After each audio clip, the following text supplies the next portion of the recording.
হয়, সংবাদ মাধ্যমৰ মোৰ শ্ৰদ্ধাৰ সাংবাদিক বন্ধুসকল, আমি ইতিমধ্যে জয় ভাৰত পাৰ্টি নামেৰে এখন ৰাজনৈতিক দল ঘোষণা কৰিছোঁ। অসমত যি সমস্যা আছে, গোটেই সমস্যা ওপৰত ৰাখি পেলাই আমি কাম কৰিম। কাৰণ ইতিমধ্যে যিমান ৰাজনৈতিক দল আছে, অসমৰ ৰাইজে একচুৱেলি সন্তুষ্ট নহয়। আমাৰ বিশেষকৈ আদিবাসীসকলৰ যিখিনি পাব লগা মৰ্যাদা চৰকাৰে দিব পৰা নাই।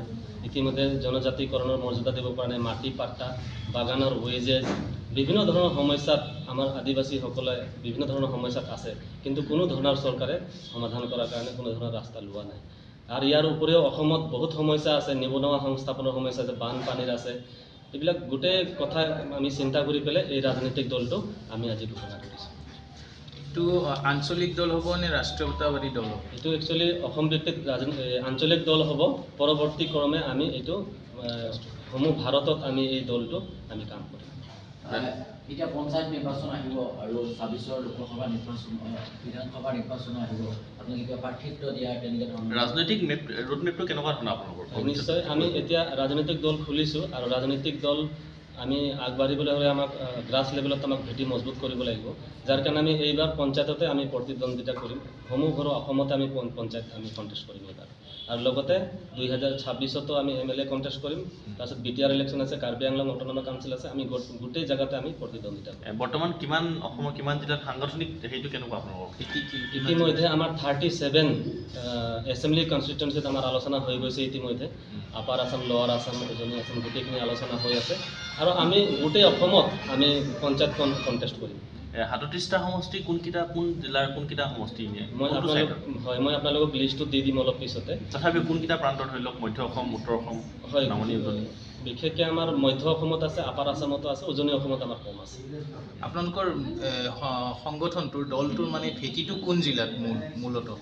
মূল জিলাত বুলি ক'লে আমাৰ ওদালগুৰিত আমাৰ হেড অফিচ হ'ব, আৰু বিশেষকৈ আমাৰ তিনিচুকীয়া, ডিব্ৰুগড়, যোৰহাট, শিৱসাগৰ, বিশ্বনাথ চাৰিআলি, লখিমপুৰ, ধেমাজি, শোণিতপুৰ, সেই এৰিয়াবিলাকত আমাৰ বেছি। অকল চাহ জনগোষ্ঠীৰ মানুহখিনিক লৈ এই সংগঠনটো হ'ব নে গোটেই ট্ৰাইবছখিনিক লৈ পেলাই সংগঠন? অকল চাহ আদিবাসী বুলি নহয়, আমি সমগ্ৰ অসমবাসীক লৈ পেলাই আমি এইটো কাম কৰিম। অসমবাসীৰ হৈ পেলাই আমি কাম কৰিম। বৰ্তমান সক্ৰিয় সদস্য কিমান আপোনালোকৰ মানে চেণ্টাৰ? আমাৰ সক্ৰিয় সদস্য ইতিমধ্যে 500 মান হৈছে, আৰু আমাৰ আলোচনা হৈ আছে, বাঢ়ি আছে। সভাপতি কোন আপোনালোকৰ দলটো? সভাপতি মই নিজে, আৰু সম্পাদক মোৰ নাম তেহাৰু গৌৰ। আপুনি কেন্দ্ৰীয় সমিতি? মই কেন্দ্ৰীয় সমিতিৰ সভাপতি, আৰু মোৰ লগতে সাধাৰণ সম্পাদক জোনা কুলি। নমস্কাৰ। আৰু উপসভাপতি হিচাপে আমাৰ দিলীপ ঢেলা।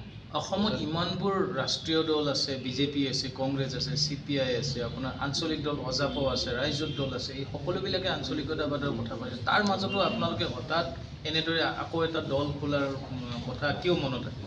হয়, যিমানে দল হৈছে একচুৱেলি বিশেষকৈ আমাৰ আদিবাসী জনগোষ্ঠীটোক একেবাৰে প্ৰতাৰণা কৰা দেখা গৈছে, আৰু অকল ভোট বেংক হিচাপে ব্যৱহাৰ কৰা দেখা গৈছে। যাৰ কাৰণে আমি আদিবাসীৰ পৰাই আমি নেতৃত্ব লৈ আছোঁ। আমি নেতৃত্ব যদিও লৈ আছোঁ, আমি অকল আদিবাসী বুলি নহয়, আমি সমগ্ৰ অসম লৈ পেলাই আমি কাম কৰিম। 26ত কিমানটা সমষ্টিত আপোনালোকে হেৰি কৰিব? আমি 26ত 37 আমি MLA আমি কণ্টেষ্ট কৰিম। 37 এনে জয়ৰ আশংকা থকা কিমান সমষ্টি চিহ্নিত কৰিছে? স্যাৰ, ইয়াৰ আগতে আমাৰ এটা সময়ত 22টা MLA আছিল আদিবাসী জনগোষ্ঠীৰ। আজি কমি আজি 4টা না 5টাহে হৈ আছে। গতিকে আমাৰ বহুত সমষ্টি আমাৰ হাতৰ পৰা ওলাই গৈ আছে। আদিবাসী মেজৰিটি সমষ্টিত আদিবাসীসকলে তাতে প্ৰাৰ্থিত্ব পোৱা নাই বা সুযোগ পোৱা নাই। তো আমি এই দলৰ প্লেটফৰ্মত আমি আমাৰ আদিবাসীসকলকো আমি সুযোগ দিম, আৰু অন্য যি অসমৰ জনগোষ্ঠী আছে, জাতি জনগোষ্ঠী সকলোক লৈ পেলাই আমি প্ৰাৰ্থিত্ব দি পেলাই আমি কাম কৰিম। আপোনালোকে অকলে ইলেকশ্যন খেলিব নে জইনলি কিবা খেলিব? আমি অকলে খেলিম, এতিয়ালৈকে জইনলি কোনো ধৰণৰ ভাবা নাই।